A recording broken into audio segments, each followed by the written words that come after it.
Hey guys, Michael Beresford back again for today's property wealth workout of the day, a wealth wide. This one's awesome. I've got a question here that's been sent in and it's such a good one. I'll read it for you. If I buy a new property, i.e. land and build, how do I know if the retail price is good? Also, from your experience, how much room is there for negotiating the land price and the construction price? Now, this is great. One thing I get really passionate about is helping people understand the building industry and how it works. The building industry is notorious for taking advantage of people that don't understand how it works. And as a result, what can look like an amazing gift-wrapped option can actually end up being a really expensive mistake. Before I get into the build, let's touch on land. Now, land retail price is pretty easy to check out. So most developers will have websites and they'll be able to say what lots are selling for what price, and that's the price that you should be paying. Any more, it's kind of shark territory. But have a look at what the developer's charging as a retail price, and that will be cross-check it against other developers in the area if there are so, and you'll see that the retail price is pretty stable. The build is a little bit more complex. Now, with respect to building, there are three key tactics that builders use to make things look fantastic, but always not always what it seems. The first tactic is phantom properties. Now, phantom properties are properties that don't actually exist. So, builder A will advertise online, and most of these tactics are done online, by the way. On realestate.com.au and domain.com.au and so forth. A property will not actually exist. So lot XYZ might have already been sold. It might not be available to that builder. For whatever reason, they package it up and make it look like it's a viable property option. Now, guaranteed, that property will not separate land price and build price. What they will do is they'll give it a combined package price, and it will be dirt cheap. It'll be basically for the shell of the house, so the slab, the roof and the four walls in between. Maybe some bricks around that if you're lucky.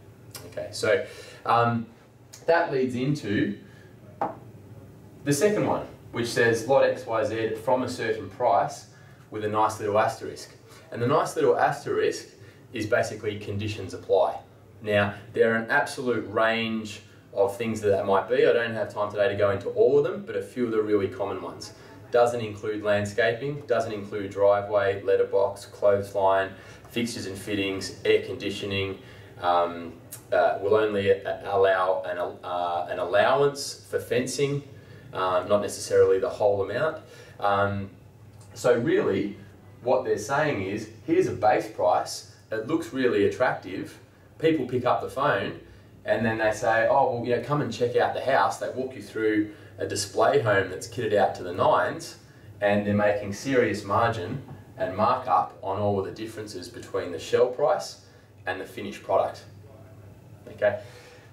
The third one are supposed full turnkey properties. Now, this one's a little bit more, there's a bit more detail in this one. It's a little bit harder to tell. So what they'll generally do is on the listing, they'll say full turnkey property with all of these inclusions. And when you look at that inclusions list, you go, yeah, that's pretty comprehensive. But they'll generally have, for example, it includes an M-class slab. Now, for most homes, you might need an H-class slab. And the difference between those two can generally be about $5 grand. Okay? Allowances for fencing, allowances for landscaping that are well under what you'd actually have to pay. You know, allowances for everything else and so forth, and certain things not included that are essential to an investment property in terms of tenant appeal, i.e. heating, cooling, so on and so forth, quality fixtures and fittings. Okay, so there's a snapshot, guys, on some of the pitfalls of the building industry and what they do, and why, most importantly, with your online research, you must compare apples with apples. Okay, apples and oranges doesn't work, you'll get caught out and end up paying a lot more. Interesting exercise, we actually rang a builder in Brisbane who's notorious for this, these kind of tactics. Rang as a mystery shopper, and we did a full assessment against their inclusions and pricing, got that costed by different builders and so forth, and the end result was what looked like being about 25 grand cheaper than what we would generally get for clients, ended up being as much as 15 to 19,000 more expensive for the same thing. So apples with apples is a major thing. Prices can vary. You need to be on top of that.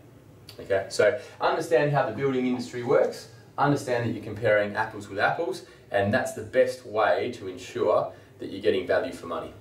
With respect to negotiation on land and build, on the land side of things, it really depends on the market. If the market's pumping and there's a lot of activity and a lot of sales activity, you're not going to get a discount. If the market's really quiet and the developer's providing incentives to try and shift some stock, you may be able to get a discount, but you need to be asking yourself, is it worth that discount to buy a property in that area, i.e. make some quick money or a quick saving? Is that property going to grow in value in the same time frame as buying a better located property?